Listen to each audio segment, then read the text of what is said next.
The Vietnam War, also known as the Helicopter War, saw the widespread use of helicopters by the U.S. military as a platform for three-dimensional combat.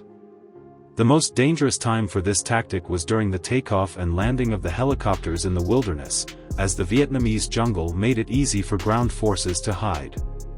The lack of protection for helicopters like the UH-1 made them vulnerable to attacks from individual weapons, and sometimes one or two machine guns were not enough to completely suppress ground firepower.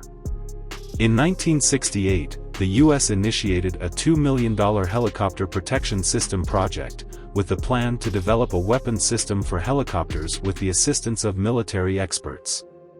The finished product was called the XM215 multi-barrel machine gun. Helicopters needed a weapon that could react quickly and cover a wide range, but did not need to deal with heavily armored targets. The XM215 system was like a large shotgun, consisting of 4 sets of honeycomb-like launchers. The XM215 system needed to be installed on the nose of the helicopter, with the 4 launchers arranged in an upper and lower fan-shaped distribution. Each launcher included 306 gun barrels arranged in a rectangle, with each gun barrel being 2 inches, about 5 centimeters, long and loaded with a .22 caliber bullet. One set of launchers from the XM215 could cover a horizontal range of about 40 degrees and a vertical range of about 15 degrees, with all 4 together covering most of the front of the aircraft.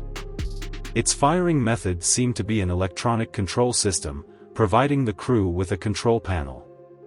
Once the circuit was activated, all the bullets in a set of launchers would be fired at once, like a large shotgun. The pilot could choose to fire a specific set of launchers based on the target direction, or fire all 4 sets at once. In theory, the XM215 could continue to increase the number of launchers and choose different shooting directions based on the helicopter's situation. The test results at the Aberdeen Proving Ground were not very good. Firstly, the ammunition was weak, as the killing power and range of .22 bullets were limited compared to conventional rifles. Additionally, the gun barrels were too short, so it could not effectively kill distant targets. The XM215 also had other issues such as poor sustained firepower, only being able to fire once in the same area, inability to adjust the attack direction, and inability to ensure effective suppression or destruction of targets. Loading the ammunition for these launchers was also troublesome. In fact, the idea behind this project was not bad, as it was all about ensuring the safety of helicopters.